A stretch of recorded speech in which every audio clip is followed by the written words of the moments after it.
자, 오늘 공부하실 내용이 잠언 4강이 되겠습니다.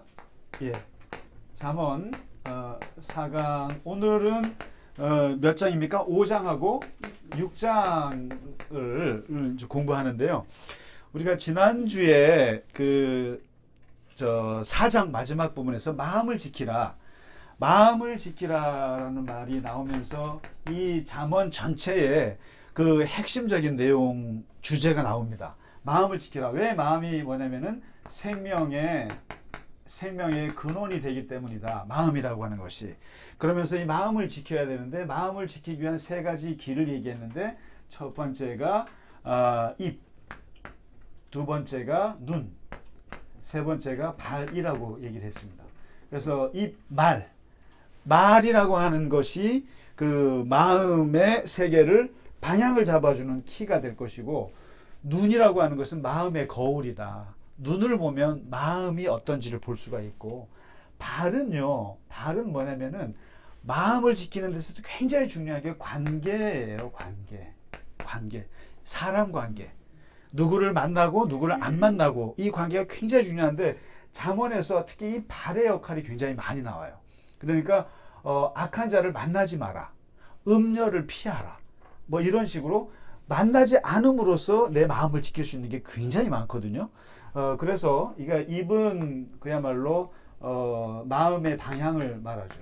마음의 방향을 잡아주는 키라고 한다면, 눈은 마음의 거울, 그 마음 자체를 볼 수 있는 통로가 되고, 발은 마음을 지키는 데 있어서 중요한 것은 관계. 이것을 이제 말해주고 있는 것인데, 오늘 이제 5장에 넘어가서 1절부터 14절에 보시면은 그 얘기가 나옵니다. 왜냐면 발 부분이에요. 발 조심해라. 5장 1절에서 14절인데 발 조심해라. 근데 이 발 조심에서 나오는 대상이 뭐냐면 음녀가 나와요. 음녀. 이 다른 종교하고 달리, 특별히 여러분 모세오경 토라를 보시면은 거기에 많은 윤리가 나와요. 가난한 자를 도와줘라, 나그네를 함부로 하지 마라, 고아를 지켜줘라, 그 다음에 사람에게 물건을 뺏었을 때는 몇 배로 갚고 사람을 죽였을 때는 어떻게 해라, 이런 것들이 많이 있잖아요. 그러니까 일종의 이제 그런 윤리 부분인데, 그 윤리 중에서 아주 강조하는 중에 하나가 성윤리가 나와요. 성윤리.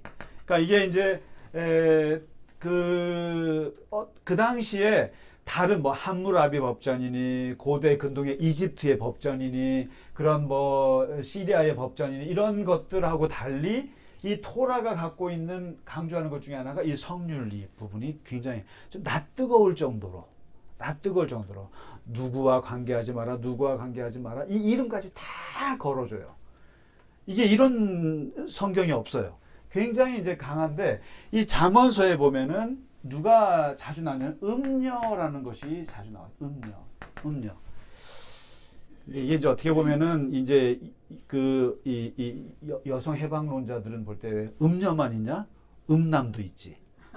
어떻게 맨날 보면은 나쁜 건 여자들만 하냐? 이렇게 따질 수 있습니다만은 그 사회가 워낙 가부장적인 사회니까. 근데 그 음녀를 조심하라 이거예요. 여기서는 음녀를 조심하라. 근데 이제 이거를 음녀를 꼭 여자의 그런 성적인 그런 여자라고만 봐서는 안 되는 게, 이 음녀라는 말로 표현되고 있는 악인을 조심해야 되는데, 이 악인의 특징이 나와요. 뭐냐면 음녀의 입술은 꿀과 기름과 같다.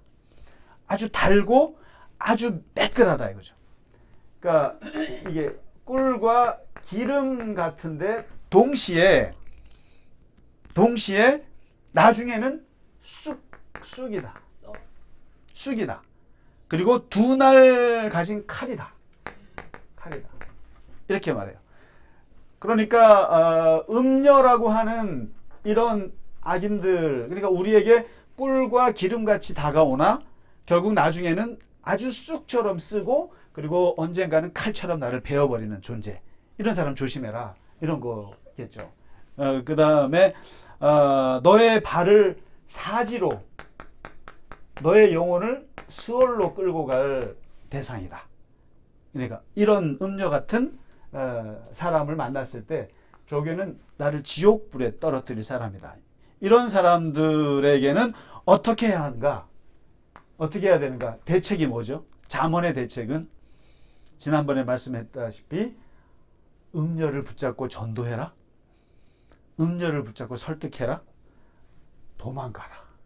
여기 보면 멀리하라. 36개. 예, 36개. 멀리하라. 멀리하는 수밖에 없다. 그러니까 이거는 이제 앞으로 이게 발의 부분을 얘기할 때 굉장히 많이 나오는 거죠. 그러니까 악인을 만나면 그런 사람들은 이렇게 멀리하는 집 문에도 가까이 하지 마라. 왜냐하면 이런 사람을 만났을 때 너는 존영을 잃어버린다. 뭡니까? 명예를 잃어버린다는 거죠. 명예를 잃어버릴 것이고 생명을 빼앗기리라. 생명을 빼앗기리라. 죽게 될 것이다. 그 다음에 그런 사람을 만남으로 해서 타인이 너의 재물을 빼앗길 것이다. 재물도 빼앗길 것이다. 이렇게. 그러니까 지금 이제 5장 1절에서는 이 발 조심하라. 그래서 음녀라는 그 대상이 나와요. 그렇게 해서 조심해라. 괜히 꿀처럼 달다고 달려들었다가 나중에 칼에 베일 수 있다. 이 얘기를 하고요. 그리고 이제 5장 12절부터 한번 23절이죠. 거기에 보시면 아주 재밌는 말이 나와요. 우물 얘기가 나옵니다. 우물. 내 우물에서 물을 먹으라.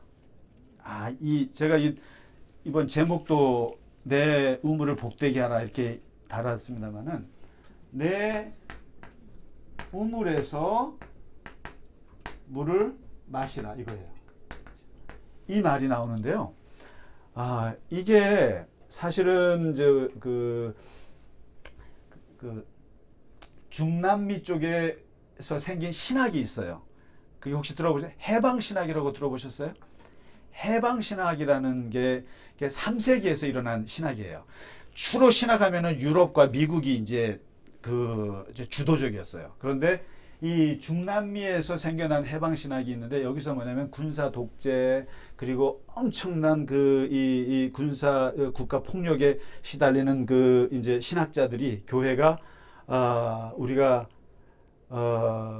서구 신학을 가지고는 이 사람들을 이 현실을 이겨나갈 수 없다. 그래서 어떤 신부나 어떤 목사 이런 사람들은 총을 들고 그 군부와 대항한 사람들도 있어요. 무장투쟁을 하는 사람들도 있었고 그러면서 거기서 나온 게 해방신학인 것. 이제 거기에서 이제 한국에 와서는 이게 민중신학이라는 게 와서 우리나라 이제 막 그 군부 시절에 막 그런 또 이 민중신학이라는 그런 신학이 이제 한 7, 80년도에 유행이었었어요. 유행이었는데 그때 이 해방신학 구티에레즈라고 하는 유명한 신학자가 있어요. 구스타포 구티에레즈라는 대표적인 해방신학자인데 이 사람이 쓴 책이 제목이 이거예요. 우리는 우리의 우물에서 물을 마시련다. 이런 책이 나왔어요, 그때. 그래서 저는 이게 잠언에서 있는 줄 몰랐어요. 그리고 우리는 우리의 우물에서 생수를 마시련다라는 거예요. 이게 어떤 의미겠어요? 서구의 물을 먹고 이 현실을 하지 않겠다. 우리는 우리의 현실에서 우리의 신학, 우리의 신앙, 우리의 경험, 우리의 상황을 그대로 우리의 물로서 먹으면서 여기서 우리가 해결하겠다라고 하는 거예요. 미국 우리한테 말하지 마. 유럽 말하지 마. 우리는 우리의 우물에서 물을 마실 거야. 아주 그 해방신학의 아주 자기들의 모토가 되는 그런 건데 이게 이제 잠언에서 나온 말이에요. 이 말인데 여기서는 뭘 말하냐면 너는 네 우물에서 물을 마시라. 내 샘물을 집 밖으로 넘치게 하여 거리로 흘려보내지 마라. 남들에게 뭐 주지 마라. 그리고 네 샘물이 너에게만 있게 해라. 지켜라 이거예요. 그리고 내 샘물을 타인과 더불어 나누지 마라. 나누지 마라. 그래서 내 샘으로 복되게 하라. 이게 뭐겠어요? 그러면서 여기서 나오는 것은 누구냐면은 우리말로 하면 조강지처. 그러니까 젊어서 취한 아내를 즐거워하라. 그러니까 여기서 뭐냐면은 이제 이거는 잠언에서는 그냥 그 아내 얘기를 합니다만은 여기서 이게 젊어서 얻은 아내를 즐거워하라. 그리고 새로운 음료를 좋아하지 마라. 이런 걸로만 제한되는 것이 아니라 내 우물에서 네 물을 마시라고 하는 것은 네가 가지고 있는 이것 자체를 사랑하라라는 거예요. 이 현실 자체를. 그러니까 그래서 여기서 해방신학에서 그런 거죠. 맨날 우리는 유럽의 그 신학, 칼 바르트니, 무슨 폴 틸리니, 루터니, 그 사람들 가르침만 듣고 했는데, 그건 그들이고, 우리는 우리의 우물에 사겠다라고 하는 것처럼, 이런 내가 가지고 있는 이 현실을 소중하게 생각해야 된다. 이런 걸로 해석을 한 거죠. 그래서 이 음료와 아내를 대조하는 거예요. 여기서. 대조하면서 말하고 싶은 것이 뭐겠느냐는 거죠. 그것은 뭐냐면 음료는 새로운 존재잖아요. 새로운 존재라서 새로운 존재. 그래서 꿀 같은 거죠. 와, 새로운 게 좋아 보이잖아요. 근데 아내는 익숙한 존재라는 거예요. 익숙한 존재인데 사람들은 자꾸만 새로운 걸 좋아한다는 거예요. 새로운 걸 좋아하는데 너에게 원래 있던 익숙한 것을 귀하게 생각하라. 이런 거죠. 굳이 아내뿐만 아니라 이런 거죠. 그 다음에 음녀는 나를 이용하는, 나를 망하게 하는 존재라는 거죠. 망하게 하는 존재. 그런데 여기 아내로 대표되는 것은 복되게 할 존재다. 복되게 할 존재다. 그러니까 내가 가지고 있는 우리 아버지가 파놓은 우물, 남의 우물 좋아할 게 아니라 내 우물, 이 물이 나를 복되게 하는 거다. 남의 우물 탐내지 마라. 이런 거예요. 그러니까 이거는 음료는 쉽게 말하면 남의 우물이고 아내는 나의 우물인데 사람들 자꾸만 남의 떡이 커 보인다 이거죠. 남의 떡이 커 보여가지고 자꾸만 내 우물을 우습게 생각하는데 그게 아니다. 그러니까 이제 대한민국에서 태어난 것을 억울하게 생각하지 마시고 좋게 생각하는 거죠. 그러니까 이게 이제 일종의 그 환경 운명론자가 되지 마라. 그러니까 내가 가난한 집안에서 태어났고 별거 아닌 집안에서 태어났고 못 사는 나라에서 태어났고 후진 시골에서 태어난 그것을 막 힘들어하지 말고 내가 처해 있는 여기에서 뭔가를 찾으라. 이거거든요. 여기서 이것을 기뻐하고 복되게 하라. 그러니까 어떻게 보면은 굉장히 귀한 얘기죠, 이게. 그래서 내 우물에서 내가 물을 마시련다. 그래서 우리나라 보면은 되게 모르겠어요. 이게 그 다른 나라를 되게 부러워하는 경향이 좀 있었죠. 요즘에 좀 많이 극복이 된 것 같아요. K컬처 뭐 이렇게 해서 좀 극복이 된 것 같은데 워낙 중국의 몇천 년 동안 사대주의의 이 역사가 흘러서 그런지 몰라도 남을 부러워하는 게 좀 굉장히 강한 것 같았어요. 그런데 이게 네 우물을 그래서 어떤 나라들 보면요 가난해도요 굉장히 자존감이 강해요. 중동 사람들도 봐요. 그리고 보면은 부러워하지 않아요. 자기들이 가난해도 그런 자존심이라는 게 있는데 이게 그죠. 내 우물에서 내 물을 마시겠다. 너 물 주는 거 나 싫다. 이 얘기를 합니다. 이러면서 나에게는 나만의 우물을 내가 갖고 있다. 요 얘기를 하고 있고요. 아주 중요한 얘기고요. 그 다음에 이제 구체적인 6장에 넘어가시면은 6장에 가서는 이제 구체적이고 아주 실제적인 것 중에 하나 얘기하는데 1절에서 5절에 보시면은 1절에서 5절에 그 얘기가 나옵니다. 담보, 보증 서지 마라. 보증 서지 마라. 내가 만일 이웃을 위하여 담보하며 타인을 위하여 보증하였으면 내 입의 말로 네가 얽혔으며 내 입의 말로 인하여 잡히게 되었다. 그러니까 담보를 서는 사람은 인생이 얽혔다. 그 다음에 잡혔다. 뭘로? 말 때문에. 입 조심하라는 얘기인데. 결국은 이제 보증이라는 게 말로 서는 거 아닙니까? 말로 뭐 물론 문서에다 사인을 해야 됩니다만은 이것 때문에 인생은 얽힌다. 이게 잠언서에 보면은 담보 서지 말라는 말이 되게 많이 나와요. 사실 제 주변에도 보니까 연대보증 서갖고 망한 사람들 많더라고요. 아, 그러셨어요? 저런. 그러니까 여기 뭐라 하면 타인을 위하여 보증이 된 자는 손해를 당한다. 이 이제 잠언서의 다른 데서 나오는 그 담보에 대한 얘기입니다. 손해를 입는다. 당연한 거다. 이거는 손해 본다. 보증이 되기를 싫어하는 자는 평안하다. 보증 안 서는 사람은 마음이 편하라. 그다음에 지혜 없는 자는 남의 손을 잡고 그 이웃 앞에서 보증이 됐느니라. 이게 지혜 없는 사람이다 이게. 지혜 없는 사람은 쓸데없이 보증 쓴다. 이게 보통 남편들이 그런 일 많이 하죠. 남자들이 우리가 남이가 이런 말 하다가 그냥 남이지 무슨 뭐 남이죠. 남이에요. 그다음에 너는 사람과 더불어 손을 잡지 말고 남의 빚에 보증을 서지 마라. 만일 갚을 것이 내게 없으면 만일에 보증 때문에 네가 돈을 못 갚게 되면은 네 눈 침상도 빼앗긴다. 침상도 빼앗긴다. 이거 뭡니까? 삶의 터전까지 빼앗긴다. 거리에 나앉게 된다. 노숙자 된다. 이거죠. 이런 거죠. 빼앗기는. 네가 어찌 알겠느냐. 그렇게 빼앗길 텐데. 그 다음에 외인들을 위하여 보증을 선 사람은 그의 몸을 볼모 잡힐 수 있다.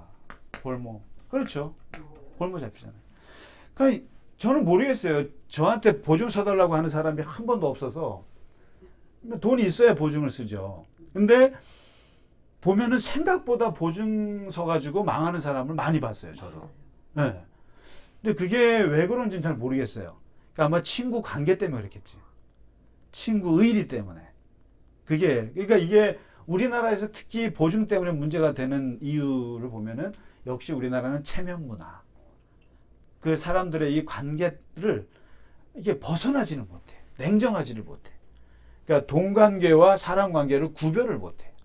그러다 보니까 이게 이런 보증 서서 망하는 경우가 많은데 그러면서 이제 이랬을 때 여기 보면은 이러면 내가 이웃의 손에 빠졌거든 이처럼 빠져나오라. 빠져나오는 대책을 말해요. 결국 이게 이웃 때문에 생긴 문제지 않습니까? 보증에. 이같이 하라. 첫째, 가서 겸손히 내 이웃에게 겸손히 가서 내 이웃에게 간구하라. 내 돈 빼줘. 내 돈 돌려줘. 미안하지만 겸손하게 그렇게 하는 거예요. 그 다음에 내 눈을 잠들게 하지 말면 눈꺼풀을 감기게 하지 마라. 이게 뭔 말일까요? 이게 그거죠. 자지 말고 하여튼 깨어서 하여튼 이 돈을 찾으라는 거죠. 눈을 감지 마라. 감지 마라. 이렇게 나오고 그러면서 여기 재밌는 말이 나와요. 노루가 사냥꾼의 손에서 벗어나는 것 같이 새가 그물 치는 자의 손에서 벗어나듯이 뭐라 하면 스스로 구원하라. 이런 말이 나와요. 스스로 구원해야 된다. 이게 이 성경에서 잘 안 나오는 단어일 수 있는데 스스로 구원하는 거. 기독교는 스스로 구원 못한다고 하잖아요. 근데 지금 이거는 여기서는 지금 이런 말한 경우는 이런 보증을 서갖고 망하게 되는 상황에서 네가 할 수 있는 거 뭐냐. 누구에게 도와줘라고 할 수 없다 이거죠. 네 스스로 겸손히 가서 쪼아리고 돈 달라고 간구하고 그리고 눈꺼풀을 감지 말고 24시간 눈을 뜨고 그 일을 해결하는데 집중을 하면서 네 스스로 네 문제를 해결하라. 스스로 해결하라. 누가 도와주겠느냐 이것을. 누가 도와주겠느냐. 이게 보증. 네 스스로 구원할 수밖에 없다. 권사님 스스로 구원하셨어요? 엉망진창. 아무튼 네. 자, 아무튼 이 보증이라고 하는 것이 얼마나 사람에게 자기의 삶의 터전마저도 빼앗길 수 있는 위험한 일이기 때문에 잠언서에서는 이 부분을 여러 번 다룹니다. 보증 서지 마라. 근데 이게 이제 그러니까요. 굉장히 성경은 냉정한 인간관계를 가르칩니다. 냉정한. 그러니까 돈의 관계는 철저하게 돈으로 해야 돼요. 근데 우리나라 사람들이 이게 약하다라는 거예요. 이 지혜가. 그러니까 돈과 관계가 막 뒤섞여요. 그러니까 우리가 남이가 친구인데 뭐 돈 근데 그래도 요즘에는 많이 좋아졌죠. 그런 면에서. 돈은 돈이고. 심지어 교회도 마찬가지라고 봐요. 교회도 헌금이라고 하는 그 물질을 드릴 때는 그것은 하나님께 드리는 나의 정성이고 나의 헌신이지만 그것은 물질이에요. 또 돈이에요. 사람이 관리해야 되기 때문에 그것은 철저하게 감독하고 감시하고 통제하게 돼 있어요. 그래서 이게 교회는 그런 부분에 있어서 아무튼 이 보증 때문에 망하지 마라, 조심하라고 얘기하고 있고요. 그 다음에 6장 6절에 6절에서부터 11절에 나오는 내용, 재미있는 내용인데 게으른 자여라는 부분. 게으른 자에게 뭐라고 얘기하냐면 이제 이 게으른 자에 대한 이야기도 잠언서에서는 많이 다뤄요. 그러니까 게으른 자여, 너는 개미에게 가서 배우라. 개미에게 가서 배우라. 그 지혜를 배우라. 그럼 개미에게서 배울 지혜는 두 가지다라는 거예요. 두 가지인데 첫째는 개미는 뭐가 없어요? 두령이 없고 감독자도 없고 통치자도 없다. 물론 여왕개미가 있긴 합니다만 여왕개미가 통치자는 아니에요. 감독자도 아니에요. 그러나 개미는 이게 무슨 말입니까? 개미는 감독자도 없고 통치자도 없고 두령도 없는데 왜 그렇게 열심히 할까? 왜 이렇게 부지런할까? 개미의 부지런함은 스스로의 부지런합니다. 스스로. 누가 시켜서 하는 게 아니라는 거예요. 부지런한 것은 누가 시켜서 하는 것은 부지런할 수가 없어요. 사장님이 시켜서 부지런한 직원은 세상에 아무도 없어요. 부지런한 사람은 그 직원이 안 시켜도 부지런해서 부지런하다고 얘기하는 거지, 그 사람에게 시켜서 부지런했을 때는 그 사람 보고 직원 보고 넌 부지런하구나 얘기하는 경우는 없어요. 그건 다 억지로 하는 거지. 그러니까 억지로 하는 사람 치고 부지런한 사람은 없어요. 그렇단 말이에요. 그러니까 개미를 보라면 개미 봐라. 시켜서 하냐? 스스로 하기 때문에 부지런한 거예요. 부지런한 거예요. 이게. 그 다음에 개미는 두 번째, 먹을 것을 여름 동안에 예비하여 추수 때의 양식을 모은다. 개미는 미래를 준비하는 곤충이다. 미래를 준비한다. 이게 바로 개미에게서 배울 지혜다. 그러니까 스스로 열심히 하면서 미래를 준비하는 이 개미의 지혜를 게으른 자여 너희는 배워야 한다. 이게. 그러면서 이제 그 게으른 자에게 그럽니다. 어느 때까지 눕겠느냐? 어느 때까지 잠이 깨어 일어나겠느냐? 그리고는 좀 더 자자, 좀 더 졸자. 그리고 손을 모으고 좀 더 누워있자. 아, 이 표현 참 기가 막혀요. 그러니까 늦잠 자는 사람들의 모습을 정확히 표현한 거죠. 아, 6시에 아우 좀 더 자자. 7시 아우 좀 더 졸자. 그리고 8시 손을 모으고 이 바랑에 집어넣으면서 좀 더 누워있자. 9시. 그리고 10시. 이제 침대에서 겨우 이제 나오고 이제 이렇게 하면 빈궁이 강도처럼, 곤핍이 군사같이. 이게 뭡니까? 가난이 갑자기 닥친다. 가난이 갑자기 닥치고 가난이 군사처럼 그냥 달려든다. 그럼 넌 금방 망한다. 이게 그러니까 저는 이 표현을 볼 때마다 너무너무 늦잠 잘 때 이게 너무 표현해. 좀 더 자자, 좀 더 눕자, 좀 더 졸자, 손을 발이 사이에다가 끼고 좀 더 눕자, 이러다가는 빈궁이 강도처럼 온다. 망한다. 완전 망한다. 찔리세요? 한 분만 빼고 안 찔리시는 것 같아요. 근데 결국에는 이 가난한 게으른 자의 가장 상징은 뭐냐면 잠입니다. 잠이라고 하는 것은 비활동이죠. 비활동. 움직이지 않은 거죠. 이 움직이지 않는 시간을 길게 가는 사람은 뭐 100% 가난하다. 그러면서 이 잠언에서 게으른 자의 표현들이 되게 재밌어요. 뭐냐면은 게으른 자는 자기의 손을 그릇에 넣고도 입으로 올리기를 너무너무 괴로워하는 거예요. 죽어야지 뭐. 죽어야 돼 이거는. 쉽게 말하면 숟가락을 쥐어주고 떡을 집으라 그랬는데 이 떡을 입으로 옮기는 게 너무 힘든 거예요. 너무 힘든 거예요. 게으른 자는. 야, 그러니까 이제 이건 굶어 죽어야 돼, 이건. 그러면 이럴 때 부모님이 하는 게 먹여준단 말이죠. 그는 더 악화되는 거예요. 그럴 때는 두들겨 패고 굶겨버려야 되는 거죠. 굶겨버려야 돼, 그거는요. 먹지 마라. 배고파, 배부르니까 그런 거죠. 게으른 자는 가을에 밭 갈지 아니하나니 그러므로 거둘 때에 구걸할지라도 얻지 못하리라. 그러니까 게으른 자는 밭을 갈지 평소에 해놓지 않다가 마지막 거둘 때는 남의 집 가서 구걸해도 얻지 못하리라. 그렇죠. 안 된다. 게으른 자는 그 부리는 사람에게 마치. 그러니까 뭐냐면 게으른 사람이 누구의 종으로 들어갔을 때, 누구의 직원으로 들어갔을 때 상사에게는, 상사의 입장에서 볼 때 게으른 자는 마치 이빨에 있는 이에 낀 식초 같은 존재다. 이의 식초. 뭐겠어요? 이의 식초. 이가 부시다는 거예요. 그 다음에 눈에 연기 같은 존재다. 게으른 사람은. 게으른 사람을 부리는 사장님 입장에서 볼 때 게으른 사람 보면은 정말 이가 시리고요. 그 다음에 눈이 그냥 뿌연 느낌이에요. 그냥. 앞이 캄캄하다는 뜻이에요.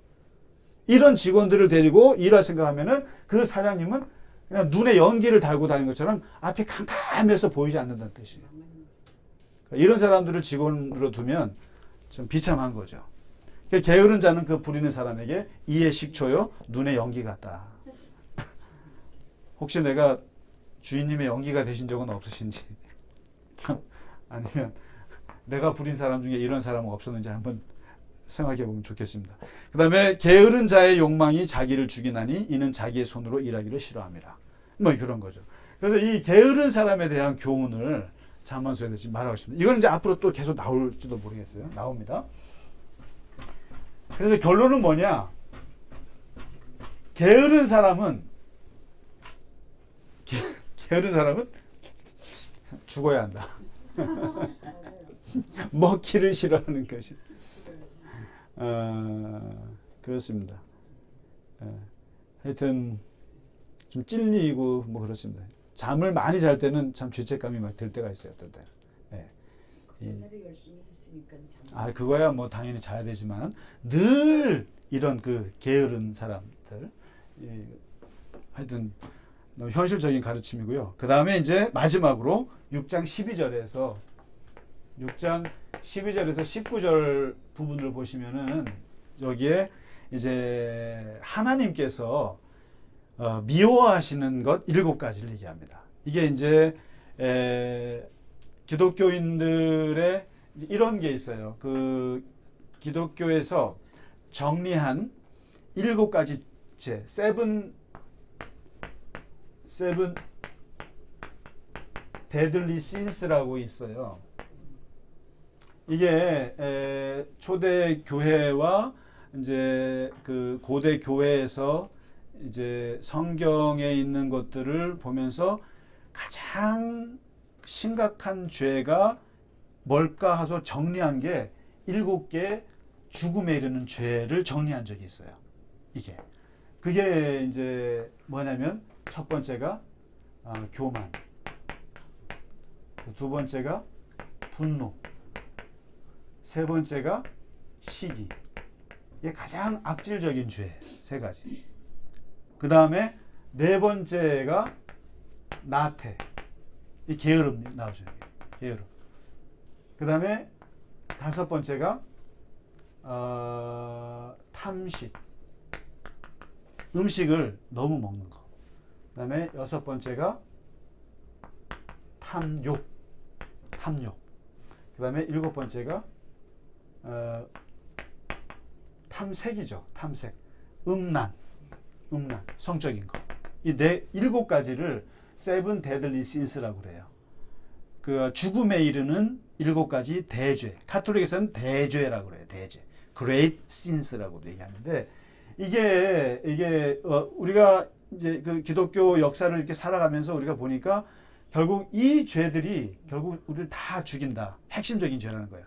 교만이 제일 큰 죄죠. 하나님이 되는 죄, 하나님이 되는 거니까. 그다음에 분노, 모든 걸 망치죠. 이 분노가. 그다음에 이 시기 질투 이거 엄청난 거예요. 그러니까 이 세 가지는 아주 심각한 죄예요. 그다음에 중간에 이 나태 게으름, 그다음에 탐식, 탐욕, 음란 이렇게 해서 7가지가 나오거든요. 근데 오늘 잠언에서 나오는 세븐 데일리 신이 나와요. 하나님이 싫어하는 7가지 죄 이게 나오거든요. 그걸 한번 보시죠. 이 잠언판 7가지 죄예요. 아주 하나님이 싫어하시는 것. 하나님이 싫어하는 것. 첫 번째, 교만.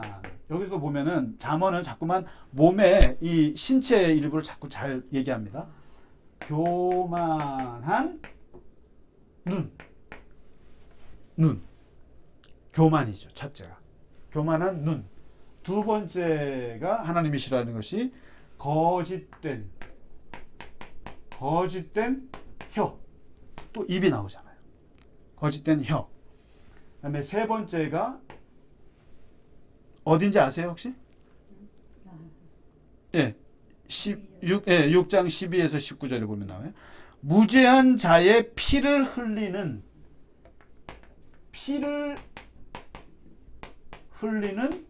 손. 그 다음에 네 번째, 악한 계교를 꾀하는 마음. 이거. 그러니까 다른 사람을 해하려고 하고자 하는 악한 의도를 말하는 거예요. 마음속에. 나쁜 거라는 거죠. 그 다음에 다섯 번째, 그러니까 빨리 악으로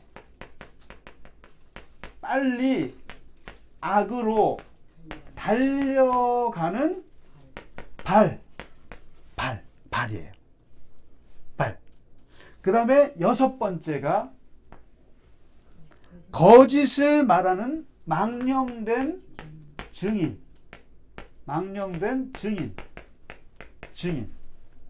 그 다음에 일곱 번째가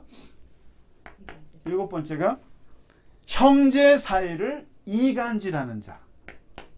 이렇게 나와요.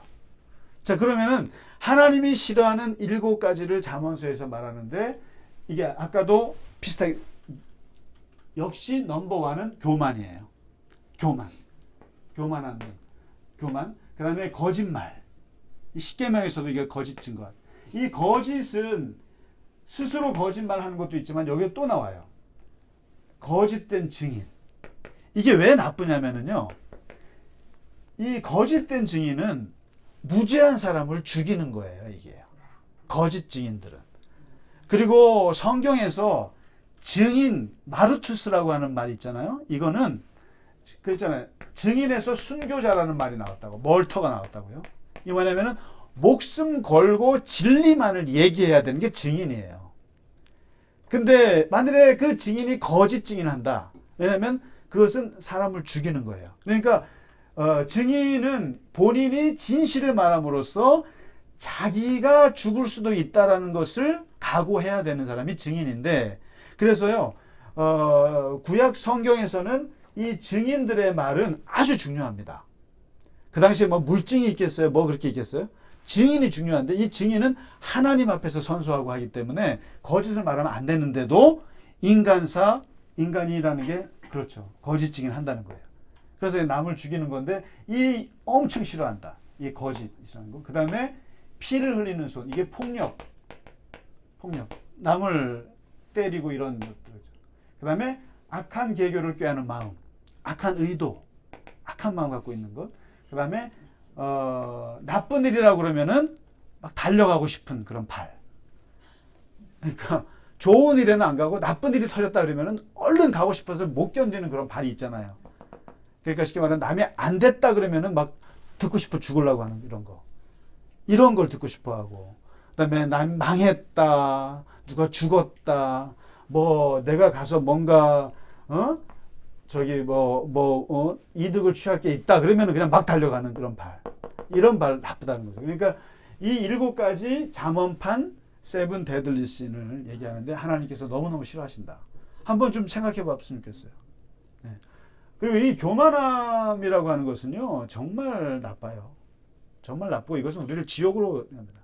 교만은 하나님하고도 하나님 자리를 나랑 바꾸는 거이기도 하지만 사람들 사이에서도 교만한 사람을 제일 싫어하죠. 근데 더 놀라운 것은 교만한 사람이 교만한 사람을 알아봐요. 교만한 사람이 교만한 사람을 싫어해요. 이게 무슨 말이에요? 되게 아이러니한 말이에요. 그러니까 쟤는 되게 교만해. 너무너무 교만해 그러잖아요. 근데 그렇게 말하는 사람도 굉장히 교만한 거예요. 그게 교만이 있는 사람만이 상대방의 교만이 잘 보여요. 제가 그걸 알고 나서는 함부로 누구 교만하단 말을 못 하겠어요. 근데 저 사람 되게 교만해 라고 할 때는 나도 되게 교만함이 쌓여 있구나. 게이지 지수가 꽤 높아져 있구나 라고 생각하면 딱 맞아요. 그렇더라고요. 그게 맞더라고요. 그래서 이 교만과 거짓. 하여튼 이 7가지 하나님이 싫어하는 것 7가지를 얘기하고 있고요. 이렇게 해서 오늘 6장에 5장 6장을 좀 마치도록 하겠습니다. 그래서 일단은 이렇게 담보나 보증 서지 마시고 게으른 자에게 하나님께서 싫어하시는 것, 내 우물에서 물을 마시라. 이 말씀 같이 했습니다. 오늘은 4강 5장과 6장을 마치도록 하겠습니다. 그리고 다음 주에 7장, 8장을 같이 공부해 보도록 하겠습니다. 오늘 고생 많으셨습니다. 수고하셨습니다. 네.